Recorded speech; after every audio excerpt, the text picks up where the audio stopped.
welcome back to Neurodiverse Christian Couples, my YouTube channel here. I'm Dr. Stephanie Holmes, or Dr. Stephanie. I get a lot of questions by email, text, about assessments and official diagnosis. What's the difference between official diagnosis, assessments, professional opinion?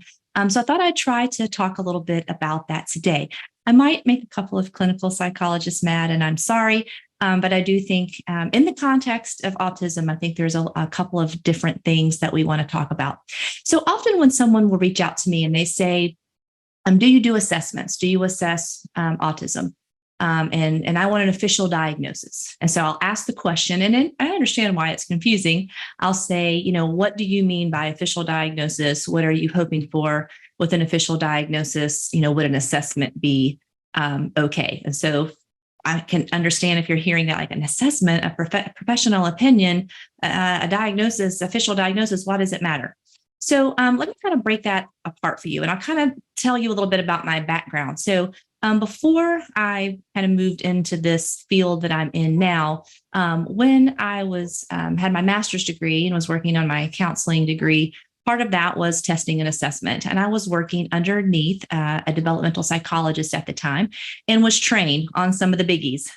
You'll usually hear Wechsler, Woodcock-Johnson, Peabody Picture Vocabulary Test, the Minnesota Multiphasic Personality Inventory. Those are different kind of tests that are out there that usually someone, a clinical psychologist, can administer. Some of those, like the Woodcock-Johnson or Peabody Picture Vocabulary Test, other achievement and academic tests, usually someone with a master's level can do. Okay, so what's the difference? So with an official diagnosis, when I'm asking, like, why do you want or need an official diagnosis? An official diagnosis is usually going to be done by a clinical psychologist. That's a PhD or a PsyD. And a kind of a full battery or psych eval is going to be looking for, so maybe with the Wechsler or Stanford Binet or some big measure like that, is going to be looking at processing and spatial image. It's going to come up with a composite score of an IQ. So a Wechsler test is great, and a full battery is great. It will give you information far beyond is somebody on the spectrum or not on the spectrum. You'll have many aspects that you'll learn about processing style, word finding, word memory, expressing memory or expressing information through, data or through articulation, where some of those challenge areas. So it is a very helpful, very important assessment. I personally don't think it has to be a part of an autism diagnosis or assessment. So where an official diagnosis is really, really important is if you want to get an IEP or a 504 for your student, if you are wanting ADA accommodations, if you are applying for SSI disability, then you will need a full psych eval because you're not just looking at is whether or not someone on the spectrum to get accommodations, to get supports, to have those things for you at a legal capacity. There will have to be someone who is a PsyD, PhD, clinical psychologist who runs you what they call a full psych eval or psychological evaluation to get all of this information and data that you may need to show whether or not you need certain supports. Now, that is not always needed if you're trying to come to I want to know whether or not some of our marriage and family and communication issues are impacted or challenged because we are a neurodiverse couple. I don't know that going through the full psych eval is necessary. First of all, they used to run about $1,500 to $2,500. I think there's been price increase on that as well. So I don't know if your primary concern is, are we a neurodiverse couple? Are our communication differences because we have different neurotypes? I would say I don't think it's necessary to get a full psych eval. And I think some of my colleagues might not be happy that I'm saying that. But again, the Wechsler and Woodcock-Johnson, achievement, aptitude, great. That is really great for brain processing and speed, but it's really not diagnosing or assessing autism or the autism spectrum or ADHD or things of that nature. It would be great, and it will give you information on learning differences, learning processes. If somebody dyslexic, slower processing speeds. That's very important information. So where that information is really, really important is going to be for job accommodations, or maybe someone is disabled to the point they can't work. And so that information is going to be important. And then, of course, for IEPs and 504s, maybe you're a parent and you have gone to your school and you're like, something is not okay with my child. I know there's a learning difference here, and they're not doing anything about it. They won't set up an eligibility. They won't do the testing. Then you can do what's called an IEE, an individualized, your individual education evaluation. So you can then go to your own provider, find your own, usually it's an 18 to 22 page report, and then you can bring that back to the school, and then again try to have an eligibility meeting to see if your child needs a 504 or an IEP. So that's where a psych eval is really important. Again, let's say there's struggles at work, and maybe someone's about to get fired, or maybe there's been communication issues at work. And so you need to show that, I am fully capable of doing the job, but it's some of the social things and the sensory things that are a little bit difficult for me. And you're going to make an ADA claim or EEOC claim, then you're going to want a full psych eval. That's going to give you information specifically on where some specific challenges are. However, I also believe, and I say this to my fellow clinicians who if someone's coming to you for diagnosis or assessment, and sometimes the clinical psychologist wants to look at it, well, we're going to look at everything. We're not just going to look at autism. We're going to take this from like a scientific approach, and we're going to throw everything at it. We're going to see if everything applies. Here's a problem with that. One of the most common tests used is the MMPI, the Minnesota Multiphasic Personality Inventory. Now, this is normed on neurotypical people. So sometimes my clients who are on the spectrum are going to be misdiagnosed through an MMPI, because there are certain elements of personality disorders and challenges that mimic, look like, or cross over with autism. So for women on the spectrum, if you used an MMPI only, you might accidentally come up with, they might be scored with maybe borderline. They might be scored with obsessive compulsive personality disorder. They might be scored with dependent personality disorder. And so that might be part of the issue. You can certainly have a co-occurring issue, but you're not going to get all of the information. A male on the spectrum, and I'm defining male here as XY chromosome, a biological male. If a biological male who is on the spectrum but undiagnosed on the spectrum takes an MMPI, he is more likely to come out scored as narcissistic. Might also be scored as schizotypal, possibly even sociopath, which would not be, again, true elements of the whole picture of what's happening. So a word of caution to my clinical psychologist: when someone comes to you and they're saying, my spouse and I, or I feel like I really identify with some of the autism spectrum profile, I think you need to move then to a rule out modality. Start with testing for maybe ADHD or autism, the neurodiversity. And then if you don't meet all of the criteria, then look for what else might be going on here. But I don't think you can come at it with let's test for everything equally and see what shakes out. When you're talking about neurodiversity and the spectrum, I think you have to look at it differently. All right. So that's when you would really want an official diagnosis. You're going to put the money into a PhD, a PsyD. And also, if you really want someone who understands adults on the spectrum. Not all PhDs, not all clinical social workers, not all people who say they assess adults on the spectrum really know or understand what they're doing. They don't know how to look for masking, camouflaging. They don't know how to ask those deeper questions. I've said it before. Do you have a special interest? No. Okay, would you ask another probing question there?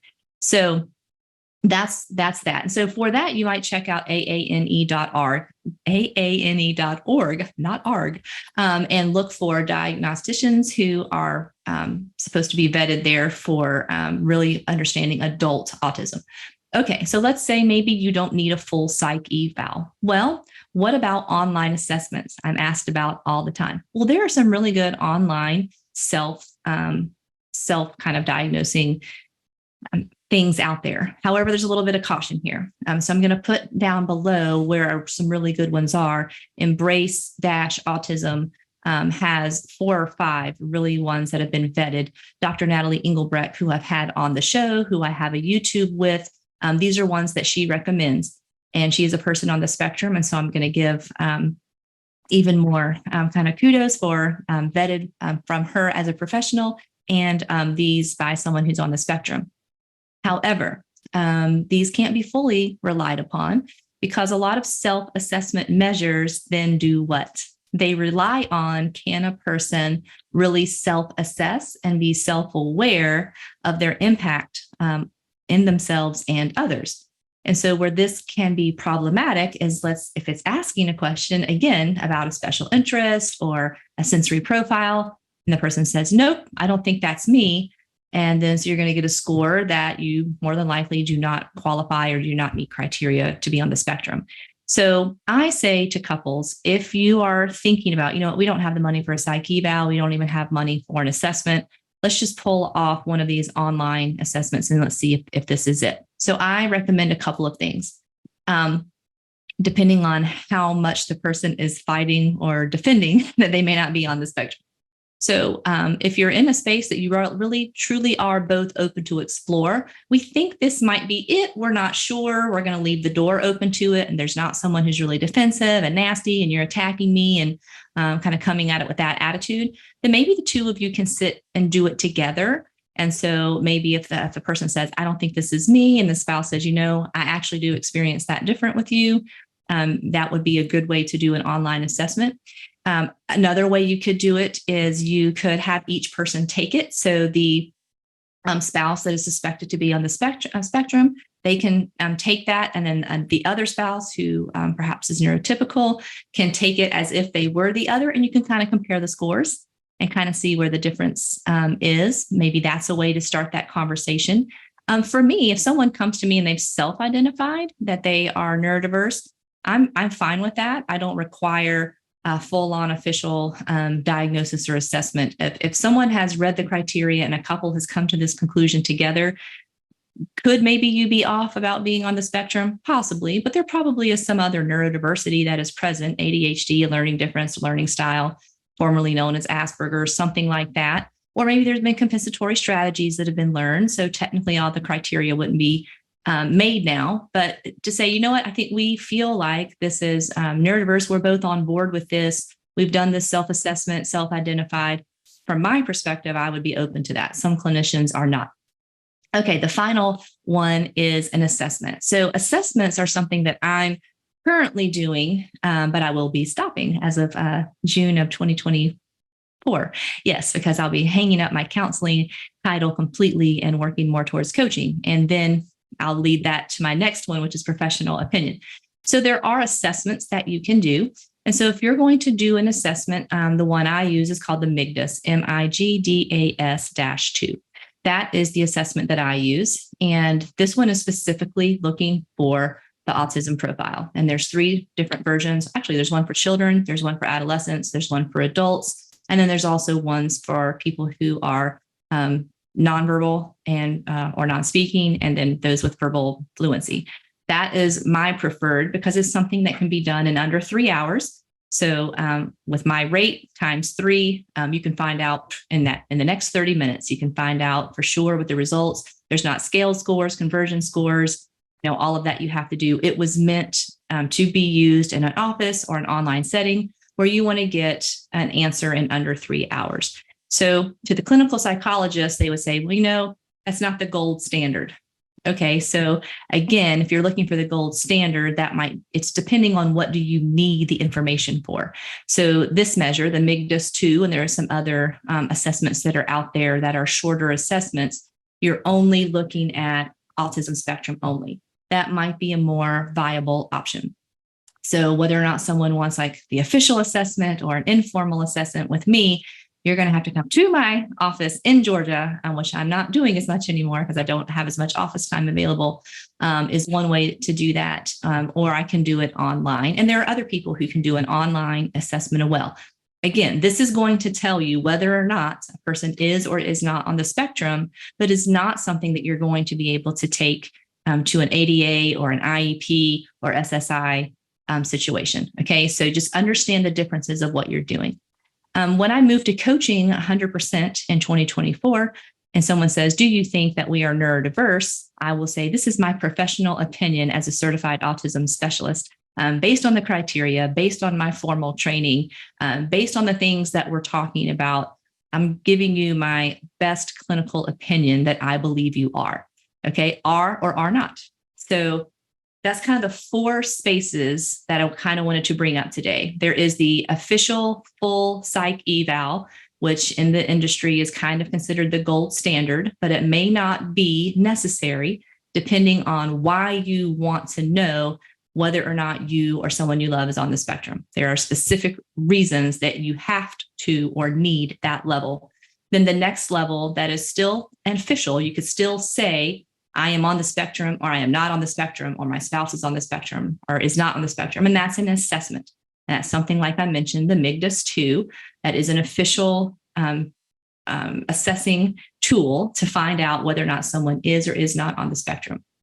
Then third would be someone's professional opinion. Now here it gets really, really gray, because you could go to counselor Joe Smith, who has no autism background and no training. And he says, in my professional opinion, I don't think you're on the autism spectrum because this is what I believe autism to be. And I don't see this.